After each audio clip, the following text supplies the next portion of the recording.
Oh my God. I bet you and I could go toe to toe with how much porn we've watched. I have nearly watched every single just like gangbang there is. Yeah. Subscribe to the podcast, KFC Radio on YouTube. Bang. Who the fuck watches music videos? I don't know. Why are we doing these? You say that, but like if you go to YouTube, like every popular song has 1 billion views. Yeah, no. So somebody's watching them. I'm going to actually shoot one tomorrow, so it's weird of me to shoot. Yeah, my friend Matt Pond, who is my tour manager, but he's also an amazing musician, asked me to be in it. That's my like number one dream is to be in a music video. Like I always pretend like I'm in them. Or it's yours? I'm gonna be in his. He wrote a bunch of songs for me that When are we gonna start doing your own, girl? I've recorded stuff, but I'm not putting it out there. Like it's just too embarrassing. You get trashed for it. As a comedian, you can't do anything sincere. It has to be a funny song. I owe you an apology. I didn't have your back when we were when I was on the Skanks podcast. Oh yeah, you didn't. You know what? I felt bad about that because that's happened to me before.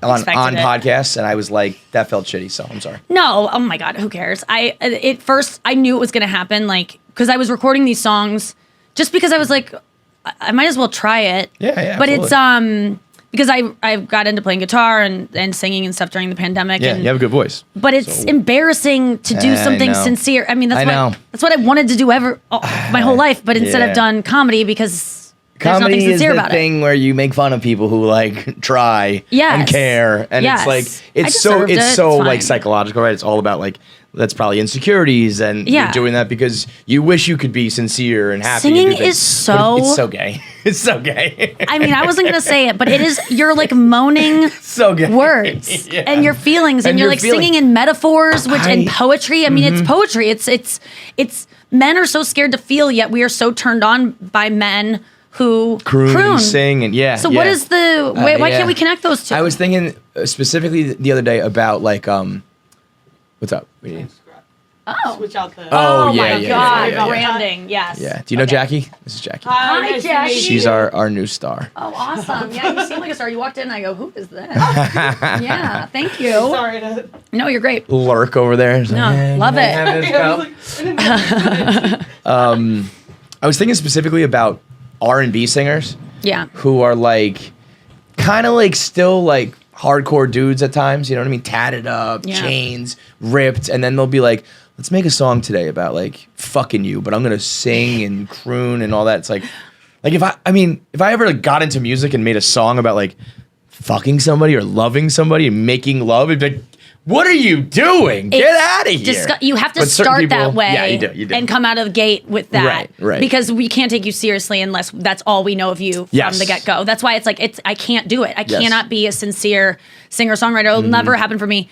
Luckily, there's people out there like Bo Burnham, who are making genuinely like good beats, good music that is funny too. And Lil it's not Dicky all does it with rap. like there is good music out there that is comedy because I'm never gonna be able to write a love song. I've tried. I've written songs before. You mean because it won't be popular, or you can't like write it? Like it's can't too get embarrassing. Into that. I got trashed for writing a song about Bob Saget dying, which I didn't even write. My friend wrote it, and then as we were recording the song that I was never gonna release, I was just doing it for fun. Yeah. Bob Saget dies in the middle of literally as I was recording.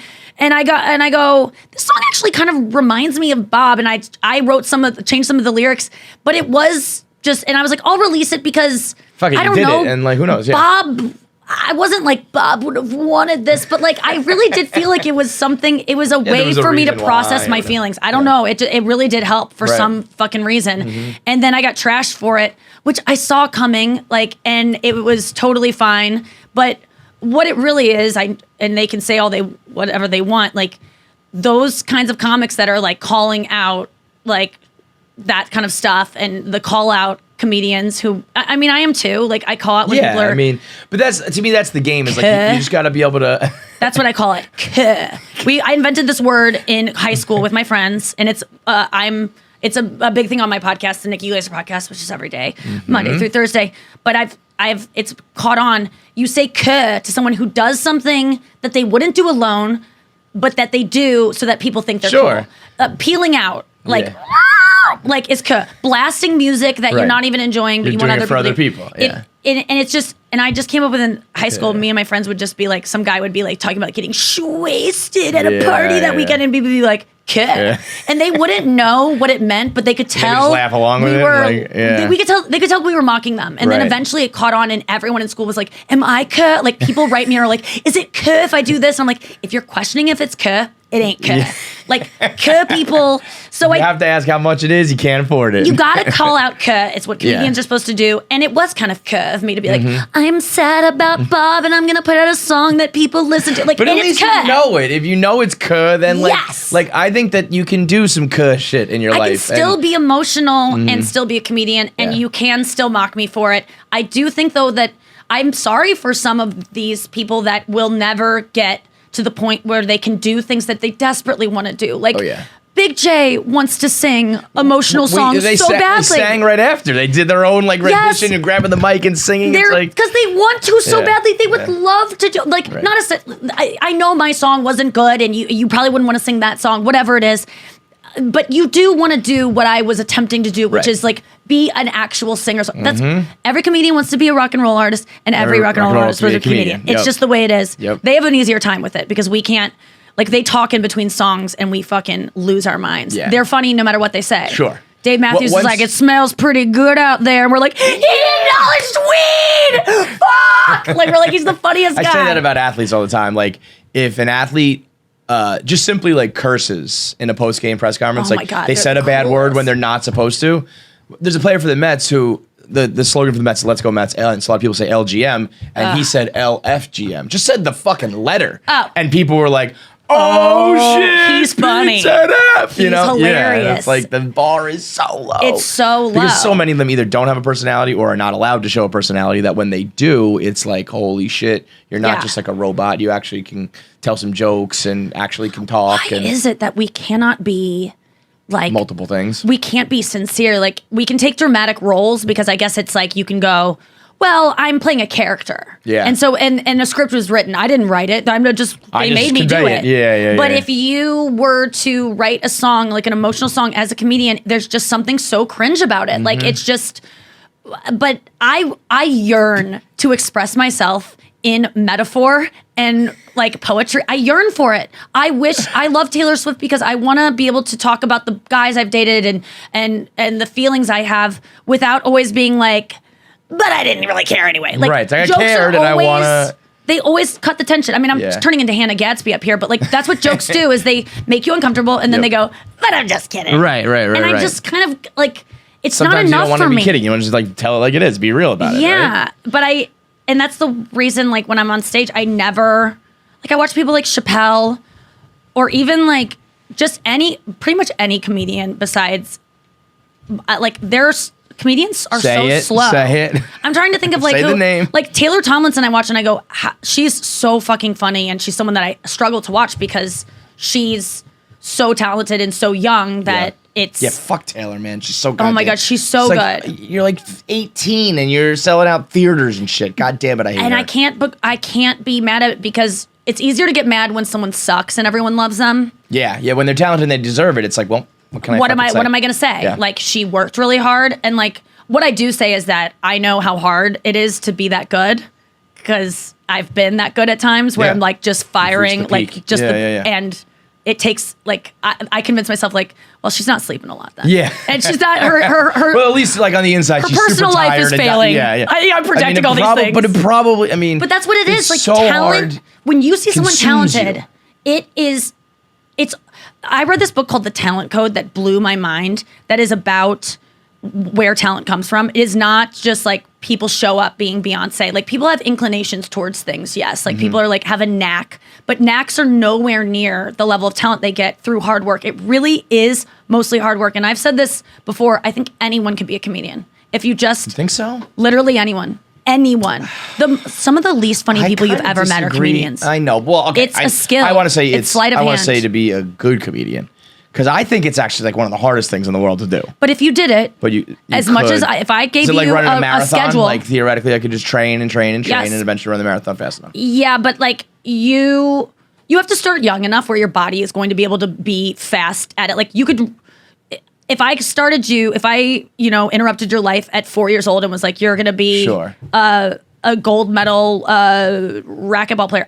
You could do that. There's this guy that. Well, but so, like some people like literally can't. Though. Some people are not going to have the genes, the muscles, like whatever. I know you think that. Some people will not, but if you put a child into a camp where they don't really go to school, all they do is sing and dance, and it's their whole life, and they already have a natural ability, but like as much as a lot of people, they will be Beyonce. Beyonce is like we saw her when she came out. Came out Beyonce. She had over 10,000 hours. Yeah, for sure. Of practice. Right, and then you have the machine behind you. You got to have the right promotion and distribution and PR and like all of that. I'm just talking about talent though, dude. Like there was this guy that I'm fucking it up. I'll paraphrase, but there's a guy that had a feeling like if I just from an early age, like as a toddler, he loved chess and he wanted to be a grandmaster. He didn't even get close, and he was like, I'm going to see if I can just like make grandmasters by just like creating a training program.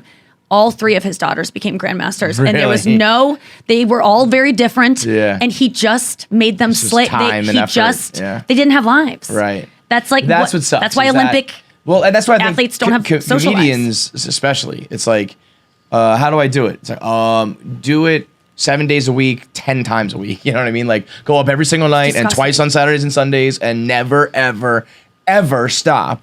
And then I got like a smidge taste of it because when we go on stage, we do the podcast. We don't do like stand up. Yeah. But we did 2 shows in Boston at the Wilbur, and so I told a story the first night. And it was like, it was something that happened earlier in the day. So it was real and it wasn't scripted or anything. Yeah. And it killed. And then the second show, like an hour later, I had to retell it. And I like couldn't do it the right way. And they kind of laughed. And I was like, and those guys, you guys tell, like, you have a routine and you'll tell the same joke with the same enthusiasm and the same probably fake laugh or, you know, the exact right pause and all that shit.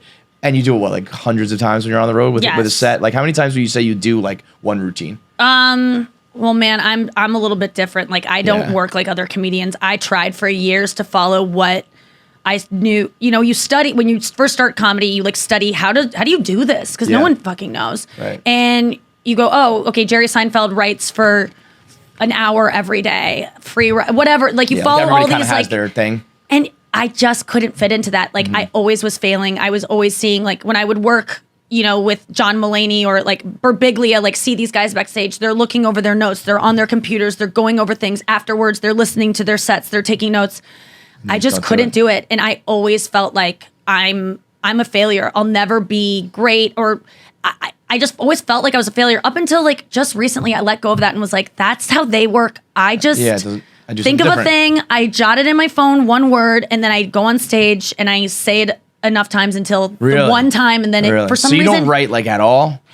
Wow. That's some, like, Jay-Z shit. I mean, I'd like to flatter myself in that way, but it's laziness, but it works because I've honed it. That. But I started out, like, memorizing jokes and pacing the hallway, having a set list, and now I can just go out and kind of, like, wing it. I call it ambitiously lazy. Yeah. I feel like I'm very, like, I am, like, goal driven and I want to do something, but I'm going to find a way to get it done where I don't have to. You're doing things that are comfortable for you. Yeah, all the time. Right. We're very similar. Yeah, it's I don't get outside my comfort zone much. But that's also But we work all the time doing the things that other people think are uncomfortable. But for us, it's like me going such, it's not a big deal. Yeah, I could do you know what's this a big deal? Forever. Is sitting at my computer writing jokes. I don't do that all day. Hell no. I would rather fill up my day with podcasts and feel like I did something because it's easier for me. And there's so much, I feel like business-wise, you know, podcasts are, you can get advertising in it. It's like I used to write a lot. We used to write blogs. And it's like now it's not like you can put 5 ads in a blog post and make XYZ dollars. So it's like I could spend my time writing, or I could do it this way, in this form. Do you miss writing? Was that like... Yeah, I think writing is my best talent, like by a mile. Wow. I think when we first started, so it began in Boston with Dave Portnoy, and then I started the New York branch. Yeah. And in the beginning, it was just writing. Maybe the occasional video, but for the longest time, nobody even knew my face. They didn't know my name. I was just writing.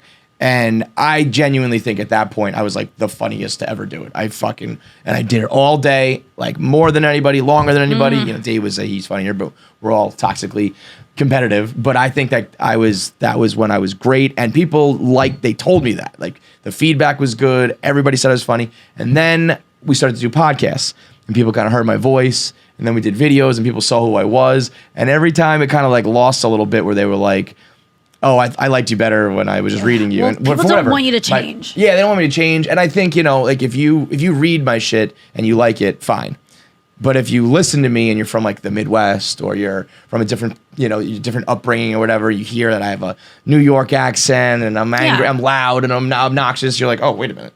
When I was reading you, I thought it was this. And now that I see it's this, it's like, and you had a lot more time to put effort into that to maybe present something that isn't essentially you. Right. Like I feel like when I started out in comedy, like I would write jokes and spend so much time trying to be either someone else or like the version of me that I wanted people to believe. And now I feel like I get to just like be, I found a way to be funny being myself. And it took so fucking long, dude. The thing to me, there's two like main reasons why I want to do that rather than be something I'm not. Because I feel like there are people here who have characters or they have like either characters or like keep things separate or whatever. Yeah. And I feel like they're always worried. They're always looking over their shoulder like, well, what if people find out the truth or what if people find out my name or whatever? And I'm one of the guys here is brilliant. He goes by the moniker PFT. He used to always wear sunglasses as a bit. And it became a funny thing where people were like, we've never seen his eyes. We've never seen his eyes. Did it for years. And just this past year, he finally took them off. And it was like... there are none. It was like, there'd be times I'd be doing interviews with like important people. And I'm not even looking at them in the eyes. These guys that have a gimmick. I used to date a guy that always wore a suit on stage. And I'm like, you gotta you gotta keep that up. Or like a voice. Like I have some friends that are comedians that are so brilliant, but they turn it. They do like a caricature of themselves. I can understand some level of that, though. I do too. But when you are talking to someone at a table and they get up to do a set, and you go, "Oh, I'm going to go watch you," and their voice changes so different. Dramatically, and they turn into like, you just go, you gotta look at me and go, "I just did a character." Right. You're Larry the Cable Guy right now. You are not yourself. You should not be. You gotta be honest with me about it, like that you're doing something fake. Right. Let me know that. I don't like when people think that they're getting one over on me. Like, I want you to know that I know that dude, I know that this is a bit. Don't act like you're getting by on this. I'm so sick of comedians that are like, I'm a truth teller and I don't apologize. I was just about to ask you that because I'm so happy. You know what? You want to know a tactic that comedians do, and you'll see this everywhere, and I just want to open people's eyes to it because there's a lot of things that comedians do that are tricks to make people like them more and to think they're funny, even though, like, adding the F word obviously makes everything funnier, like you said, with the athlete that adds the F. Are we totally clean now, Nikki Glaser? Not even going to say fuck? No, because he added the F to the... Oh, okay, you mean literally the fucking Mets, yeah. yes. So... No, pussy cunt. Okay, I was like, dildo, wait a second. Suck my dick, lick my ass. What's the worst one? I mean, cunt is kind of like... Eating ass is just so visual. It's wild how much like it's oh my God, accepted and talked about now. I had a sign language woman at the show the other night. What did she do? And I just started I saw her. I was like, hello, Nashville. And I look over and I go, eating ass. Like I just had to... What did she do? And it was... Eating. Yeah. And I go, why does it look so much like what it is? But that, like, is that really it? Or is she just conveyed to the audience? Go eating, do ass. Spell ass. But it was like... Or like you point to your butt. It was like going like, in, let me get in, and going like, putting a finger in. And wiping it down first. And then like going, like it was so what it was. But I would By the way, I say... feel like that's when you've made it, when you have a sign language person. That's your shit. God, I was like, I want you there all the time. That's cool. That's a funny little thing to like lean on too. I go, don't watch me, watch this. You see rappers have, yes. and they're fucking like going at it. I watch it a lot. There's a girl that does WAP on sign language. It's so much hotter. Yeah, I bet. Just like just all the and then Rap God. There's a woman that does that, and it's crazy. Yeah. But this is what comedians do. They go, listen, like I got a lot of thoughts about the Will Smith thing, but I'm not gonna say them. Yeah, it's like, well then I can't literally like you guys can't handle it. Yeah. And then they do. Yeah. Then they know they do, but they act like they're not even gonna say it. They haven't even thought to even think about doing a bit about it, even though their bit is in place and refined ready. A million times. The illusion of things off the top of your head is so irritating and and people like things that appear off the top of your head. It is that's why your joke worked better when it was truly off the top of your head than when you were telling it again. Even though you weren't trying to make it seem spontaneous, they just knew it was a little bit older. Right. That's why comedians say the other day when it was 2 weeks ago because things that happen currently. So they'll go, like this Will Smith thing, No, I can't. I'm not. And then the audience goes, no, we want it. Do it. Now they have invested something. So no matter what this idiot says that is not funny at all, they'll laugh at anything this person says because they put money down on it. Yeah. They begged for it. They have stake in it. It's such a device that comedians do all the time of this like edgy comic of just like, man, like, I'm going to say what other people aren't going to say, right? Mm-hmm. Like, and people go, oh my God, he just told us he's saying what other people don't say. Right. But like, he just told you, he's actually saying things that everyone's saying. He just told you he's saying things that other people don't say. And any comedian who is confident on stage, fuck you. You do this because you're not confident. You have low self-esteem. Otherwise, you wouldn't do it. Right. Once you like yourself, because I actually kind of do now, I don't like stand-up as much. It doesn't. Really? I don't need audiences to laugh at me. I do it now because I actually enjoy it. I really do. But there was a part of me that was always doing it because I needed people to like me because I didn't like myself. And like this whole thing of comedians will do this a lot where they walk, like they say, when I say goodnight, I literally feel so bad that the audience has had to listen to me for so long. I run off stage so they don't have to like stand up. Like I don't want anyone to stand up and have everyone go, oh, yes, I have to stand up now. I run off before anyone can do a standing ovation. Right. And that way I don't feel rejected if they don't, right? But that is because the comedians that say goodnight and then they stand wait. There. Like, eventually, if you wait long enough and you've done a serviceable job, they will give you a standing ovation. Yeah, because it's just a social construct. They're like, okay, I guess I have to. You can trick them. It's all an illusion. I mean, it really is. You're a magician up there, and I see all the tricks now. And there's even like we all know Chappelle when he hits his mic on the leg, people laugh because it's a Pavlov's dogs. He doesn't even know that is what he's doing. There was a time where that was used enough from him that it was like funny. I still laugh. Like, I love it every time. And he genuinely looks like he's having a good time. Kind of stumbled around. And he genuinely looks like he's laughing at jokes. Like he just came up with them when we know he didn't. That I'm always curious about. When you guys laugh on stage, are you? Is that like laugh now? No, sometimes it is me knowing that. Like not doing it on purpose, but just knowing that I get a positive response from this. It just is something you start doing then. Maybe the first time you tell it, you laugh because it is funny. Right. So you laugh. And then that becomes a part of the bit for you. That's and then you recreate it and you don't even know you're doing it. Yeah. So I don't think a lot of these things are malicious. They're just subconscious. But also, fuck it. It's like, so then, I think that people, like fans, get obsessed with the idea of real.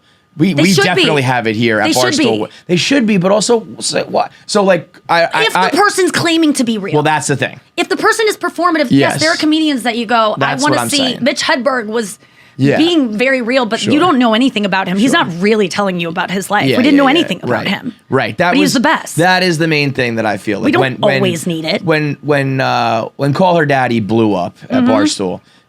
And it was much more manufactured than like when we just turn on the mics and roll, Yes. And at first I was like, fuck that. Like, no, you should have to be telling the truth. And then I was kind of like, well, there's no rules to podcasting. If you want to manufacture some jokes and some setups and all that and redo it and do takes and become like the #1 podcast in the world, they're doing something right. Like, more power to you. But then when I started to hear that some of those stories were purported as like this happened to me or this is real and then I'm like, well, now, and even that can be allowed too, but I just don't want it to be like, and I don't want to single her out or the show out, but like when it's like they're the truth sayer, they're real, and it's like, but no, they're not. But you can laugh at them and love them, but don't act like this is the realest shit out there. Yeah, that's the problem I have with stand-ups is that they project so much confidence and like I like love myself and like just. And you are confident to go up there, but I have to say, like, comedians are not confident. I've dated enough of them. I'm friends with them. If you're confident, you shouldn't be. I know what you mean, but also they're cocky, on the grand scale of confidence of like, if you were to ask 99.999% of the world to go up on stage and do what they do, like everyone is too afraid to do that. Yeah, that's so there's different. A level of like. Just because you're a rock climber doesn't mean you're confident. You're confident in rock climbing, but your self-esteem is low. Your self-esteem could be low still. But in that craft, in that moment, they are doing something that takes confidence that you're the rest of the world confident in your ability to convince people that you have high self-esteem. But it is not high self-esteem. No, I agree with people that are like, I'm the best, we the best. Like this new kind of comedy that's like really boastful and cocky is disgusting to me. And I know it's an illusion because I know these guys. The people, if you're funny, you suffered with low self-esteem at some point. You felt like you weren't enough. There's no reason to be a comedian unless it's survival. You need to, like, wallow in that. You don't have, one of my biggest regrets is being as self-deprecating as me and John have been on our show, because people start to kind of buy into that and believe that and say their own jokes about you. Like, there's so many times where I'll say something about myself and then someone like tweets that joke or whatever, like says it to me. I'm like, well, I can say that. Not you. Fuck you. You can't say that. You know what I mean? Like, now you're being mean, you know? Yes. Because, and I've seen other people, and comics, people get sad for podcasters, you whatever. if you do it too much. They go, no, you're beautiful. And I go, I know. I don't want the fucking, But some days I feel ugly. I don't need the pity, but like. Exactly. I'm just being honest being about it. real about it. But I've you're seen people, like, if you say it enough, if you say, you don't have to be like, I'm the fucking best, but if you're like, I'm funny, this show's funny, my show's good, my act is good, whatever, people follow, they buy into that. Yes. It's like, well, I know I'm funny, but I don't know that I'm lovable a lot of times. I do now, but like when I'm on stage, I'm confident in being funny. I can be like, I'm one of the best comedians. Like, there are times that I feel that way and I really believe it. But I guess it's just this, there's just no humility in it. There's no chance to see them as like maybe flawed people. Every joke, someone else is a punchline.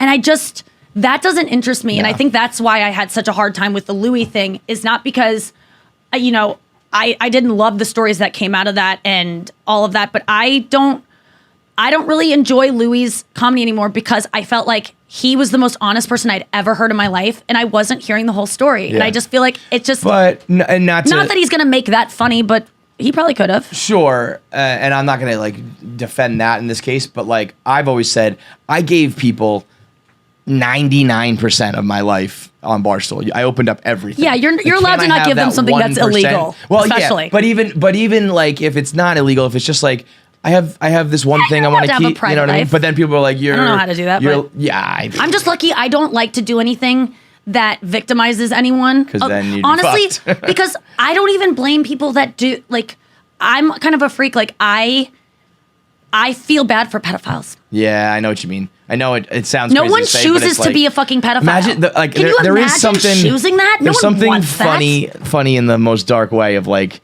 I'm lucky that I'm not. Like a teenage guy or like growing up being like, fuck, damn it, I'm into little kids. Fuck. Oh yeah, they have that moment. I'm obsessed with pedophilia. Where it's like, oh no, this is gonna be impossible. Dude, they know. And if you're out there wondering if you're a pedophile, if you're over the age of puberty and you're not attracted to children, you're not. You passed. Like, because like it is a thing that you go.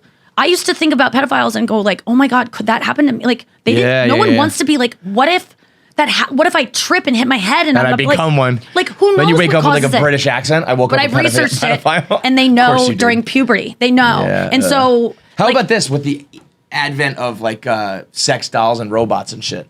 Yeah. What if you're a pedophile and you're just like, I have a kid doll? Ooh. I believe that those are actually. I would. Donate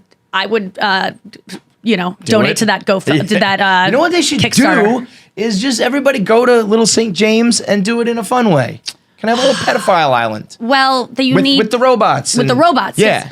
And everyone's just like fucking kid robots. With this. There is this amazing podcast. If you're into this stuff at all, there's this podcast called Hunting Warhead about child pornography and that whole like. Did you know that child pornography? No one makes money off of it. They just trade it because they're just like into it. They just are supporting each other because they know that there's such.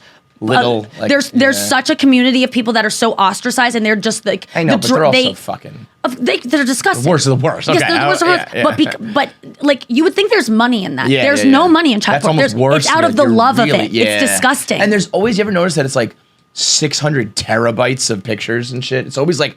I go, my entire life, I couldn't look at that many images. It's insane. I watched a lot of porn, and I'm not even coming close. Oh my god! I bet you and I could go toe to toe with how much porn we've watched. I have nearly watched every single, just like gangbang there is. Yeah, I've literally been through every gangbang that is accessible without going. Like, I don't have other like. I'm just a cursory. Like, I don't have any other, I don't know how to really dig for things, but everything that's accessible with a few clicks, I've seen all of it. I mean, I started getting to the point where I'm like, I know like usernames on Pornhub the way you know like a Twitter handle. I'm like, oh, that's that girl and her husband. They're married, they live, you know what I mean? Yep. Oh my god. I recognize the same people on, too much. I go to Reddit. Thumbnail. I know, yeah. I heard you talk about that. We have a guy have a guy here, I think, who does it and swears by it, and he's it's the best, so much better. because it's kind of confusing for anyone who might be interested, and you go to, like, say you're into gangbangs, you just type in gangbangs, you find the subreddit, then they post like little like clips and pictures and stuff. If you see a clip you like that's like, short up, you want to see more of it, you want to see, there's no sound on Reddit, okay? But if there is a, at the top, right next to the username is a very small thing that says red GIF. And if you click on that, it takes you to another thing that doesn't have pop-ups, that it will have sound for that clip. And then that clip, they will have a bunch, they'll be like, you liked this clip, it has these things, and then you just scroll and it's like fucking Instagram for those for clips. And it has all sound, and it's the best way to like kind of really hone in on what you're into. Are you still not coming? No. Yeah, that died a long time ago. That died right? a long time. That was. You had a run though, a weird ass run. Yeah, I had a weird run where I read that book. I was starting that to be was convinced like you were like a weirdo fucking deviant. It was like, this girl hasn't come in like forever. Yeah, because I read that book that was told me that it like causes depression and stuff. You and my brother need to get together and have a podcast called This Book That I'm Reading, or This Book That I Read. I read thirds of books and then I go, I got it, I'm good. And I think I know everything, and then I like lecture the end people. Is like, by the way, stand-up. the first few chapters totally wrong, but it's like whatever now. Yeah, a lot of these books like present a premise that they then dismantle, Right, and I don't even make it to the dismantle part. I'm like, he makes some pretty good points. That's what I do. I get really obsessed with like these kind of. And so, what made you change? Like, why? That was, I think I just realized. It was stupid. Well, I was trying to treat my depression. I couldn't figure out why I was always getting depressed. And then I eventually got diagnosed with ADD. And that was like, oh, that was it. So now I'm like, come. Yeah. I don't. How was that first nut? That must have been wild. Honestly, it's not the same as like you would think for like men. You like build it up. For a guy, I mean, it would be like a fucking. It's honestly, physically and mentally like a fire hose. It doesn't build up for me. I just had to wait until it was like, I think there's probably 2 days a week that like a window where I could be like, oh, I really want to come right now. Otherwise, it's like more of a chore. Like I masturbate a lot, but it's never something, it's not a daily thing. And it's never something that like I see something on TV and I'm like, oh, that fucking looks good, I'm going to masturbate. It's like, I have a feeling that bubbles up and I'm like, I can't smoke weed. I can't drink. I'm kind of bored. I'll just jerk off. Is that? But I feel like some guys sometimes just see something that gives them like some blood down there. And then they go, there was a time like one of the things we used to do when we were blogging was called Guess That Ass, where it would just be like, there's a paparazzi picture of a girl and you just crop out her butt and you have to guess who the person is. And there'd be like some hot chicks, and we were like 25, and I'd be like blogging it, and then I'd be like, okay, like take a 5-minute break. Yes. Yeah. 5 minutes. And then there's also so time. Nice. Mine takes hours sometimes. 5 minutes, I could do it in fucking 5 seconds when I need to. But also, you guys get the beauty of just like no cleanup. Oh, no. I mean, unless you're going in on yourself, girl. Well, yeah, I mean, I have cleanup because I got to clean the toys afterwards that I use. That is the problem with toys. Because otherwise it dries on it, and then next time you pick it up, it sprinkles like snow coming down, and I'm like, jingle bells, jingle. I always sing jingle bells when I pick up. It's just cum. It's light cum. It's light. But the drying is gross. Dried cum is gross. Yeah, when it flakes off. The problem I think that guys run into with like fleshlights and shit is the feeling of like when you've just like filled up this rubber thing with cum, and now you're you have that post nut clarity, and you're like, now I have to like fucking like plunge the cum out of this thing. It's like Feidelberg he tells a story where he just put it back under his bed. Oh yeah, just I like think most sealed guys it up, don't put it in there, and he's like, who knows? There could have been life forms growing out of that. Oh my god, I bet most of the time those aren't cleaned out because afterwards you just don't want to see. You just have this shame. Afterwards, but fuck that, because you guys have had toys forever, and nobody's like, oh my god, you should not have any shame. Use my vibrator. You just can't help it. Yeah, like I have. But like if you walk into a girl's bedroom and you open up her top drawer and find some toys, you're like, cool. This is hot. Yeah. You open up a guy's closet and you see like a rubber ass or a fucking love it. One of those little dicky. Yeah, but I understand that I'm different. But you're a deviant, you know. But like the regular person is gonna be like, this dude's like almost not even like you're a creep. It's almost like you're a loser. Like you couldn't get one. You sit at home and you fuck this rubber thing instead of like a real girl, and it's like. Yeah. Whatever, man. But also, it's very easy for you guys to fuck your hands. I'm putting my shit into to come. You know what I mean? It's not easy for us to put our hands, like, to make our... It's easy for you to make your hands vaginas. It's not easy for us to make our hands dicks. Yes, that's very true. You have to, like, go like... Also, it's just much harder to come So you need some vibrating and some this and that. It takes a village. It takes girls. a lot of people. It takes the village people. 4 men of different ethnicities dressed as other ethnicities. All forms of entertainment. Yeah, it does take. That's the problem for me with porn is like I'm really jealous to hear it's like, oh, I'll just 5 minutes pull something up. Like I talked to Andrew, my roommate or my ex roommate, but like my podcast co-host. He still lives in the building. I'm like.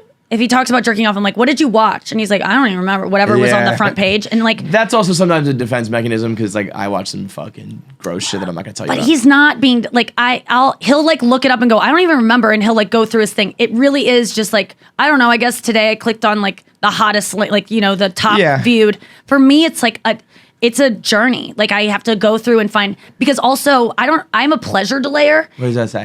You can just tell me. 2:20, we gotta wrap up. Okay, sweet. I am. Fuck. 2:20, really? Right now. ATI. Oh, okay. Yeah. Well, we're gonna go do answer. Oh, right. Okay. Fuck.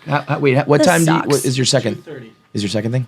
Oh God. Well, can't they wait? Oh no, it's the guy that owns this fucking company. Okay, so I will say that what was I just saying? It takes me forever to look up. I will delay it. Like I oftentimes I'm about to come 5 minutes in and then I'm like, no, I don't want this to be over. More. Do you ever do that? Yeah. Do you ever wait? Because you get sad afterwards. I'm like, oh. I don't get sad afterwards, best but there's feeling, definitely it's like I'm starting to watch this and I realize this isn't good enough to come to. Yes. So then I'll find something else. Then it's do you like, lose this is it not ever? worthy. When I'm with myself, no, I'll keep it up. Oh my God. Sometimes I come and then I convince myself I didn't come. And then I keep watching and I'm like, oh, this fisting's disgusting. And I'm like, wait a second, you came probably because this would be awesome if you did. And give it another minute and you'll rev back up again and you'll like that fisting again. Yeah, exactly. No, it takes longer for me. But can we talk about my reality show before I go? Yes, of course. So you are the new Kim Kardashian. Yeah, I mean. How about that? I didn't realize that. I didn't know you this was wrote me. going on. Your text to me were so kind because you were the first one to say like, I think this is going to be the big thing where people know you from. I didn't know this was happening. I thought you were coming in to promote a book or whatever. Boy Island 2. Yeah. And I saw that and I was like, oh, this is the sort of thing where you get outside the bubble and it's like, people who might not know comedy, people who might not know you are just like, oh, like there's going to be people who know you from, what's the name of it? Sorry. It's called Welcome Home Nikki Glaser. So they might just be like, oh, I know Nikki Glaser from like her reality show at home in St. Louis with her family, not the roasts and not the comedy and not the music and all that shit. And that's the stuff where I think you really become like household name type thing. Oh, that's exciting. I didn't think about it that way because I've always wanted to do a reality show, and it is taking the place of the Kardashians. They just lost the Kardashians. Right. Yeah, so it's on E! Network. I didn't plan it this way. Same time slot? Same time slot. Sunday at 9, May 1st, 2-episode premiere, and it's me living at home in St. Louis, and it really is like, I don't know, we were talking about just like being real and trying to, like, I used to like kind of hate myself and like I think comedy was a defense mechanism for me just wanting to present myself a certain way and like make the joke before other people made it. Yeah. And this is like really like I did not try to look hot. I didn't try to. That's why it'll work because I feel like if you're gonna be like Kim K hot and be popular for that, you got to become that whole thing. Yeah, I don't have. Otherwise, I can't do that. Being like halfway is I don't like have the money or the time off to heal from the surgeries. I don't know where these girls get the time. I know. All these girls that we're comparing ourselves to have all had surgery that takes time to heal. Yeah. No, they don't clone. They store up pictures. And with they'll have papers made of like future dates to hold up so that they can go heal somewhere. Right. But these girls have all had facelifts at the age of 20 something. I mean, it's the new thing, and I'm like, I plan on doing that stuff for sure. But I don't know when I'll document it. Don't knock the fucking hustle. Yeah, and if you do shit like that, that's also like a whole thing that people will appreciate. Like, I get it on camera. You see me get filler. I think people are like, well, yeah, her ass is like amazing, but what does that surgery look like? And if someone were to document like how hard it is to go through it or how long it takes, that would be wildly interesting. Also, may I recommend a sex tape because that seemed to work out for them. I know. So maybe you should just fuck on camera and then. If I have always said that if my nudes ever come out or like sex little clips I've made, I would hate it. And I will never put them out and be like, whoopsie, I didn't mean to. But I will greatly benefit if they come out. Ride that wave, I will always protect them from coming out. I will protect I don't want to be hacked. I'm not like, this isn't me being like, do it. It will be horrifying and I will feel so violated. I'll feel so sad. But bad press is only good. It's only ever good. I know, of course, it's bad. Unfortunately, it's like not like bad. It's not like you did something illegal. No, it's embarrassing press. It's embarrassing, and it's like and it sucks for your family and stuff like that. And like you said, like there is a part of me that like I would like keep a little bit of part of me private. Like there's a reason I'm not in porn. Like I would do porn if that was the thing that I wanted to show people. Yeah. You know, and so there's a reason I keep it. But I would be able to live with myself if something came out, and if something came out from my past that's like would get me canceled in terms of things I used to say on stage that do not fly now. I think I'd be okay too, even though I'd be so humiliated because I'd be like, I didn't want that out, and I would never have wanted that. My goal is never to offend anyone. Right. So I can kind of be okay now. And if I get canceled, what's gonna like? I really am like, yeah, I'll stop making money, I guess. But also, I lived with my parents for 10 months at their age of 35. Like, I canceled myself, and it was great. I loved it. I got my laundry done. I got dinner. Yeah. Cancel's awesome. It really was. You will be more than fine because this E thing. Let's say one more time. It's called Welcome Home Nikki Glaser ? And it's on E ! And what time? When? Sunday, May 1st is when it premieres. But it's this isn't a cash grab for me. I really didn't know that until you told me. Wasn't like I wanted a second season to be famous. Like I got to make a show with my friends and family in St. Louis. Yeah. It was like easy and fun. And I like putting a version of a woman who some people, not everyone, put some perfection. Like I look glossy. Even right now, I had full hair and makeup. I was up since 6, like getting beautiful. This is not the way I look. You see on that show the way I look, and I think it's good for girls to see it and women. No, absolutely. Yeah, and that's what makes you a little more likable. Where it's like you don't have to be perfect all the time, and people find it you're normal, you're relatable. Yeah, that's when reality shows work. You know, when they're like, oh, that's just like I hate the faux. Like this is me, no makeup, and you're like you're wearing tinted moisturizer and brown mascara. That's you're still covering up. Right. So all right, Sunday night. Welcome Home, Nikki Glaser. Is with a question mark. Yeah. If you're watching on YouTube, click here to subscribe so that you get all the new episodes as they come out. And John, what should they click if they want notifications? Make sure you click thumbs up for the like. Hit that bell icon.